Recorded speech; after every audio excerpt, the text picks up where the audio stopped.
Hello everyone, it's Virendra, your chemistry teacher in front of you, and today I am with a new topic of class 9th chemistry, that is matter around us pure?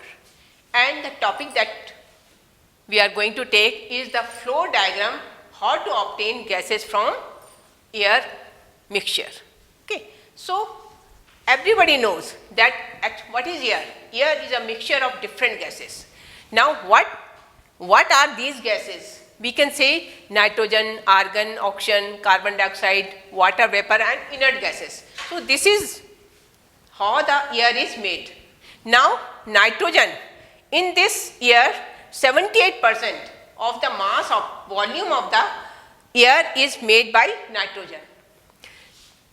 21% is of oxygen and 0.9% is of argon, and rest CO2, water vapor and inert gases, they are just 0.1%. So this is, there are components of all the air, and we have to separate nitrogen, argon and oxygen from it. So now the question arises that what is the use? Why we need this separation?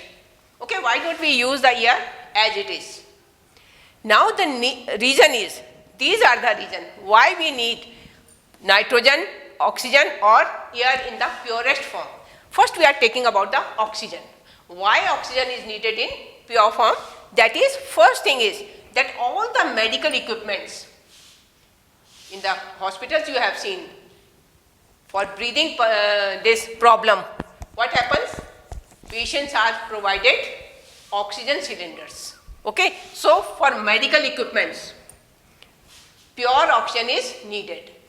Then for first aid purpose, if someone is having sudden heart attack, so what is happening? He is provided oxygen cylinder. Next is for anesthetic machines. Here also pure oxygen is needed. And undersea water equipments like submarines and diving, where it is not possible to breathe. So what happens? When we are going under sea water, the divers used to take cylinders filled with pure oxygen. And for high altitudes, similarly, if someone is going at high altitudes, they also need oxygen cylinder. For space suit, for spacecrafts, for mountaineers, okay, for welding purpose, as a space fuel, for rocket fuel, for steel making, there are a lot of uses of pure oxygen. So this is the reason that we need separation of oxygen. Similar, there is the use of nitrogen, pure nitrogen. Why it is needed? For making ammonia gas, for providing inert atmosphere. And similar, there are uses for argon. They are used in bulb filaments because it is inert gas. So these are the reason that separation of components from the air is needed. Now how to separate? If we are having so many components in air, how can we separate them? To separate them, we have to consider first their boiling points. Now these are the boiling points of oxygen, argon and nitrogen. We can see here, the boiling point of oxygen is minus 183 degrees Celsius. Of argon, it is minus 186 degrees Celsius, and nitrogen is minus 196 degrees Celsius. So this is, according to this boiling points, we can think to separate the components like oxygen or nitrogen or argon from the mixture, air. Now which method is suitable? If you want to separate them, we know their boiling points. Now how to separate them?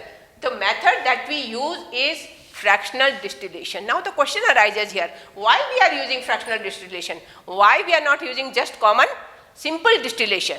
The reason is that if you see here, these are the boiling points. We can see the difference between the boiling point is less than 25 degrees Celsius. And we know if the difference between the boiling point is less than 25 degrees Celsius, then we cannot use the technique simple distillation.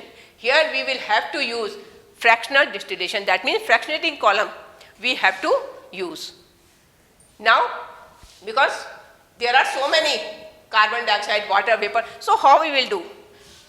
Because the percentage of carbon dioxide and water vapor is little more than these inert gases. So the removal of CO2 and water vapor or dust particle is very essential. So how we can remove carbon dioxide? So first step that we will do before coming to fractional distillation, first what we will do, we will pass the gas through NaOH. So what sodium hydroxide will do?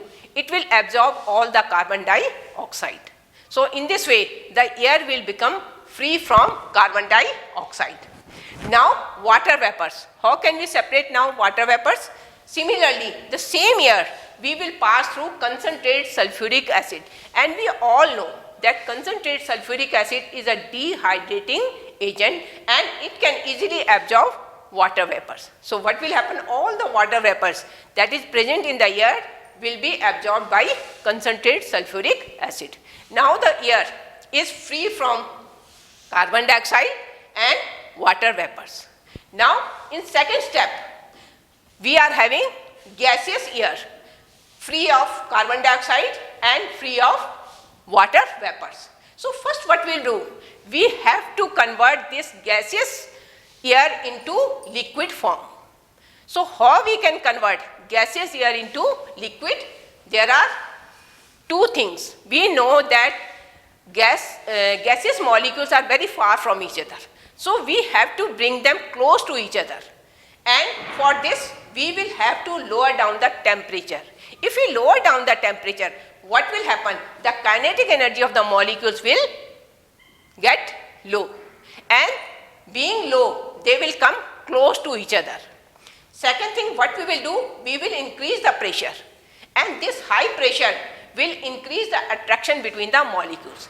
Now due to low temperature, molecules are because of less kinetic energy they are coming close to each other, and because of this high pressure they are being attracted with each other, and in this way what will happen, the gaseous air will convert into liquid form. Now in third step, now the gas has been converted into liquid form.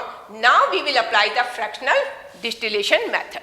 What we will do, we will take that liquid air and cool down it up to minus 200 degrees Celsius. The temperature of the liquid air must be minus 200 degrees Celsius. And then what we will do, this is fractional column. We will pass this cooled air from this pipe, and what we will see, because after minus, when we are passing this into fractional distillation, okay, this equipment we are passing it, what will happen? From minus 200 degrees Celsius, now the temperature will rise up and it will reach minus 196. So as soon as the temperature reaches minus 196, all the particles of oxygen gas will settle here. At minus 186, argon will settle here, and at minus 183, nitrogen will separate here.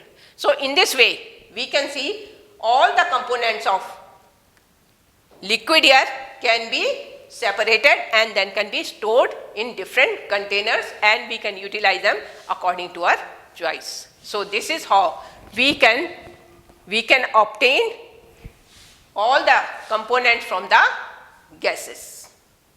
Thank you.